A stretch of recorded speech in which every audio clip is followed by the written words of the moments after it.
এটা এটা কোনো কাম করলা তুমি? এটা কোনো মানুষের কাম? হ্যাঁ, এটা কি কাম করলা তুমি? কেমনটা লাগে ওখানে?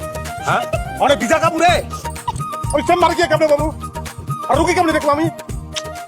মতি সারাটা জীবন রোগী তো দেখছো, আজকে না হলে শুধু আমারই দেখলাম। মানসিক রুগী দেখি না। কি করলা তুমি? আমি খালি রুগী দেখি, আমি সাজগুজ করা শাকসুনি দেখি না। আসছে আমার ডাক্তার, কিসের ডাক্তার তুমি? হ্যাঁ, তোমার কোনো ডিগ্রি আছে? করছো তো প্যারামেডিক। তো প্যারামেডিক কি হয়েছে? প্যারামেডিক কি হয়েছে? সরকারি স্বীকৃতি আছে না? আমি তো প্যারামেডিক পাস করছি। আর তুমি স্কুলে সিঁড়িতে আসার খাইতে খাইতে বুড়ি হয়ে গেছো। পেঁচে করে দুইটা কথা কওয়ার লাগবে, নাহলে আমি রুগী ছাড়া কারোর কথা কই না। আসছে এই দুইটা রুগী দেখে ফেলাইতে পারো। কথা শেষ হয় নাই, দাঁড়াও আমার সাথে কথা আছে। আর কালকে পানি লয়ে হো, তারপর কথা কম নেই।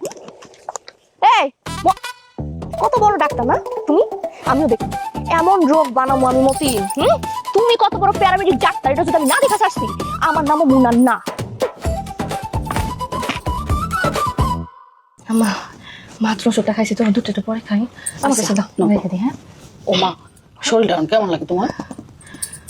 আমি তো বুঝতেছি না। আল্লাহ ভরসা, সব ঠিক হয়ে যাবো। ওই যে নিয়ম করে তুমি ওষুধগুলি খাও, দুধ ডিমেডি খাও, ঠিক হয়ে যাবো।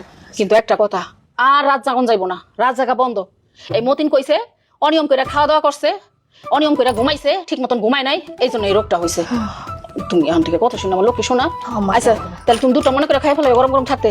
ঘুমাই করো, রাত জেগুন শোনা মানে অনেক খাই না।